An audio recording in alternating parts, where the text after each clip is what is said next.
Jake took the 15-year mortgage because everyone told him it was the smart choice.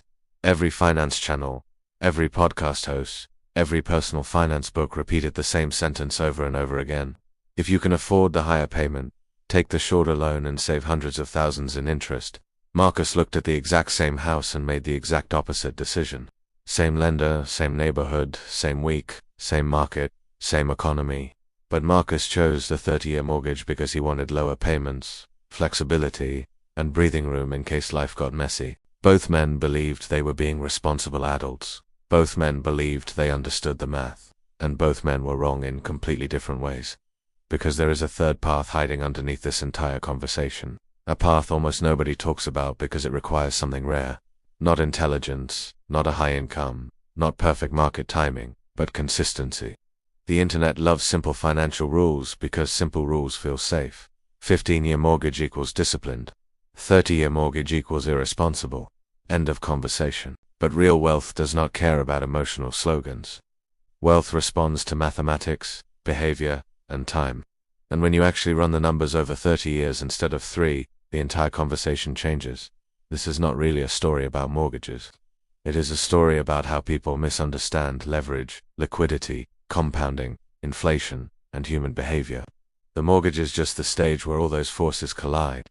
Jake bought a $400,000 house with $80,000 down. That left him borrowing $320,000 on a 15-year fixed mortgage at 6%. Marcus bought the exact same house with the exact same down payment. The only difference was the loan structure. Marcus chose the 30-year fixed at 6.5%. Jake's monthly principal and interest payment came out to around $2,700. Marcus only had to pay about $2,022 per month. The difference between them was roughly $678 every single month. That number looks small in isolation. It feels like a dinner out, a car payment, maybe a few subscriptions and grocery runs. But over decades, that number becomes the entire story. Jake loved the feeling of the 15-year mortgage at first. Every payment felt productive. Every month he watched the principal shrink faster than it would on a 30-year loan. He imagined the future version of himself at 45 years old standing in a fully paid-off house. No mortgage payment, no debt, no bank owning even a tiny piece of his life anymore. And to be fair, the emotional appeal is real. There is something deeply satisfying about knowing your house belongs entirely to you. No lender, no interest, no looming payment hanging over your head. Marcus felt something different. His payment was lower, which meant his budget had room to breathe. If the car broke down, he had flexibility. If work slowed down or inflation got worse or groceries exploded in price again, he had space in the budget to absorb the hit. And Marcus told himself something very important the day he signed the papers. He said he would invest the difference. That sentence is where the entire story turns. Because saying you will invest the difference and actually doing it for 30 years are two completely different things. One is a plan, the other is a system. For the first few years, Jake looked like the responsible one. Every finance guru would have pointed at him as the example everybody else should follow. He was paying down principal aggressively. His amortization schedule looked beautiful. More of every payment went toward ownership instead of interest. Marcus looked average by comparison. His balance barely moved in the early years because that is how 30-year mortgages work. The bank collects interest first and principal later, and psychologically, that matters. Humans like visible progress. Jake could see progress every month. Marcus mostly saw interest charges. By year 5, Jake's loan balance had dropped dramatically. Marcus still owed a huge amount of his original loan. This is the exact moment where most people stop thinking. They look at the balances, conclude Jake is winning, and never run the math another step further. But debt alone is not wealth. Cash flow matters. Liquidity matters. Opportunity cost matters. Jake's higher payment quietly consumed almost all his extra cash flow. The house became the center of his financial universe. Every spare dollar went into the mortgage. Every raise helped support the payment. Every financial decision revolved around maintaining that aggressive payoff schedule. Meanwhile, Marcus technically had flexibility. But flexibility without structure becomes dangerous. At first, Marcus really did invest some of the difference. A few $100s here and there. Some months he transferred money into an index fund. Other months life happened. The kids needed something, the tires wore out. Christmas arrived faster than expected. Then there were the harmless purchases, the nicer couch, the upgraded phone, The random weekend trip that felt deserved after a stressful month at work. None of it felt reckless. That is what makes lifestyle drift so dangerous. It never feels like a catastrophe while it is happening. After 15 years, Jake owned his home outright. The house had appreciated to roughly $646,000, assuming a reasonable 3% annual appreciation rate. His mortgage balance was zero. His home belonged completely to him. By a conventional financial logic, Jake had one. Marcus still owed roughly $235,000 on his mortgage after the same 15 years. And his investment account, the account that was supposed to justify the 30-year strategy, barely had around $30,000 in it. This is the cautionary tale finance gurus love. The disciplined homeowner defeats the flexible spender. And honestly, in this version of the story, they are correct. Jake crushed Marcus financially because Marcus never actually executed the strategy that was supposed to make the 30-year mortgage superior. But the comparison between Jake and Marcus hides the most important truth in the entire discussion. Marcus was not following the actual strategy. The real comparison is not between a disciplined 15-year borrower and an undisciplined 30-year borrower. The real comparison is between two disciplined systems. Imagine a third person named Mia. Same house, same income, same down payment, same 30-year mortgage Marcus chose. But Mia automated the difference. Every month, exactly $678 left her checking account automatically and entered a low-cost S&P 500 index fund. No decision-making, no willpower, no monthly debate about whether to invest or not. The transfer happened automatically the same way the mortgage payment happened automatically. The system removed emotion from the equation. Now the math changes completely. After 15 years, Mia's investment account reaches approximately $215,000, assuming a conservative long-term annual return around 7%. At the same time, her house is worth the same $646,000 as Jake's, and like Marcus, she still owes roughly $235,000 on the mortgage. So at year 15, Jake's net position is around $646,000. Mia's net position is around $626,000. Jake is technically ahead, but only slightly. And this is exactly where most analyzers stop. That is the mistake. Because the mortgages were not compared over 15 years. They were compared over 30. Year 15 is not the finish line. It is halftime. From year 15 onward, Jake finally has no mortgage payment. That means he can now redirect the full $2,700 monthly payment into investments. And to his credit, that becomes powerful. 15 years of investing $2,700 per month creates substantial wealth. By year 30, Jake's investment account grows to around $680,000, assuming steady market returns. His house appreciates further to roughly $1 million. Jake's total net worth after 30 years lands around $1.68 million. An incredible outcome by any normal standard, but Mia's numbers become shocking. Her original investments from the first 15 years keep compounding while she continues adding another $678 every month for another decade and a half. By year 30, Mia's investment account alone reaches roughly $1.29 million. Her mortgage is finally paid off too. Her house is worth the same $1 million as Jake's. Her total net worth becomes approximately $2.29 million. Same house, same income, same down payment, different structure. Mia finishes roughly $610,000 ahead of Jake simply because she used the lower payment to consistently buy high-returning assets. Instead of aggressively eliminating lower-cost debt, that number changes people when they first truly understand it, because suddenly the entire emotional framework around mortgages starts breaking apart. The 15-year mortgage was never really about maximizing returns. It was about forcing behavior. That distinction matters more than almost anything else in personal finance. People confuse mathematically optimal strategies with behaviorally successful strategies all the time.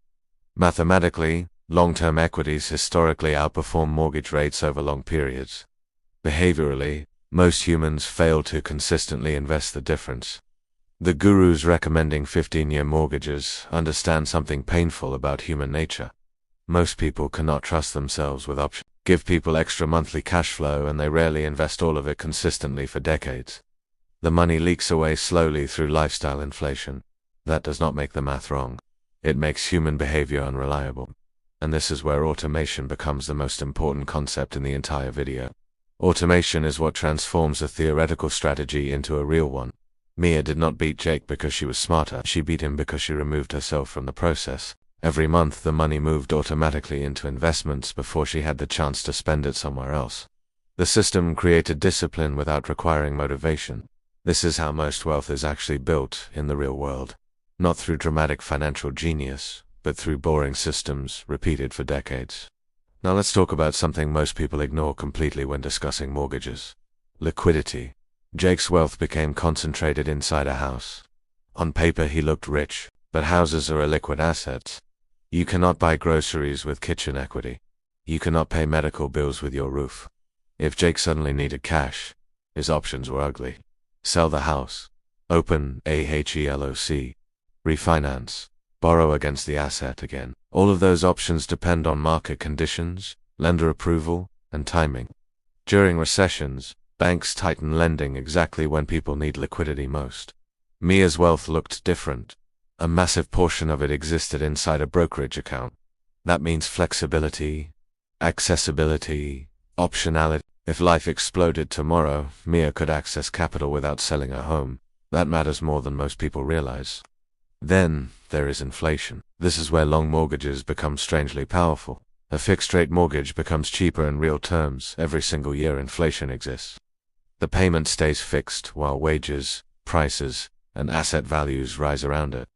Jake eliminated that inflation hedge after 15 years. Mia kept hers for 30. By year 25, a $2022 payment feels dramatically smaller relative to incomes and prices than it did on day one. Inflation quietly erodes the real burden of fixed debt.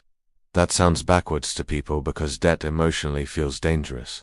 But low fixed-rate long-term debt attached to appreciating assets can become an advantage. Rich people understand this intuitively. Poor people often fear debt universally without separating productive leverage from destructive consumer borrowing. A mortgage on an appreciating asset behaves differently than credit card debt, finance, and consumption. They are not the same category of debt. Now none of this means the 15-year mortgage is stupid. It is not. For people who know they will never consistently invest the difference, the 15-year mortgage can absolutely outperform the 30-year in practice. Forced savings beats imaginary discipline almost every time. Jake beat Marcus because Jake's structure forced productive behavior but Mia beat Jake because her structure combined leverage, compounding, liquidity, and automation all at once. This is the nuance most internet finance debates completely miss. The best strategy is not the mathematically optimal one in isolation. The best strategy is the mathematically optimal one you will actually execute consistently for 30 years. That sentence matters more than almost any spreadsheet. Because a strategy that works perfectly on paper but collapses behaviorally is worthless in real life. The market will tempt you constantly during those decades. Crashes will scare you. Bull markets will make you greedy. Friends will brag about crypto. Relatives will tell you to pay the house off early for peace of mind. And emotionally, peace of mind has value. There is nothing irrational about valuing psychological comfort. Some people genuinely sleep better with no mortgage. That feeling is real and valid. But people should at least understand the trade they are making. They are trading long-term expected wealth for emotional certainty. Sometimes that trade is worth it. Sometimes it is not. The problem is most people never realize a trade is happening at all. They think the 15-year mortgage is automatically the smarter financial decision because that is how it gets marketed. It is not automatically smarter. It is behaviorally safer for many people. And that distinction can mean hundreds of thousands of dollars over a lifetime. And there is another hidden layer underneath this conversation too. Flexibility. During crises, the 30-year borrower can always voluntarily pay extra. They can behave like a 15-year borrower whenever life is stable. But the 15-year borrower cannot voluntarily lower their required payment when life collapses. The obligation stays fixed. That asymmetry matters during recessions, layoffs, divorces, medical emergencies, and economic uncertainty. Optionality has financial value. The 30-year mortgage is not the irresponsible choice many people think it is. Used correctly, it becomes a tool. The problem is tools can build wealth or destroy it depending on how they are used. A hammer can build a house or smash a window. Leverage works the same way. Most people listening to this video are probably closer to Marcus than Mia. That is not an insult. Human beings naturally spend available money unless systems prevent them from doing so. That is normal psychology. Which means the entire strategy depends on removing decision-making from the process. Automation is not a convenience feature. It is the foundation. Automatic investing changes behavior because the money disappears before lifestyle inflation absorbs it. That is why wealthy people obsess over systems. Systems beat motivation. Motivation fades. Systems continue running while you are tired, stressed, distracted, or emotionally overwhelmed. In over 30 years, consistency matters infinitely more than intensity. The difference between Mia and Marcus was not intelligence. It was one automatic transfer repeating quietly every month for decades. Nobody posts screenshots of automated transfers online. Nobody makes dramatic TikToks about disciplined indexing. Wealth usually grows invisibly, quietly, repetitively. That is why most people miss it. It feels too boring to matter. But boring financial systems routinely outperform emotional financial decisions over long enough periods of time. Jake won the visible game. Marcus lost the behavioral game. Mia won the mathematical game because she combined leverage with automation and gave compounding enough time to become enormous. And time is the final ingredient people underestimate. Compounding looks slow for years, then suddenly it starts moving violently. The later years matter more than the early years because the returns themselves begin generating returns. That is why interruptions become so destructive. Pulling money out early damages future compounding that has not even happened yet. The real lesson here is not that 15-year mortgages are bad.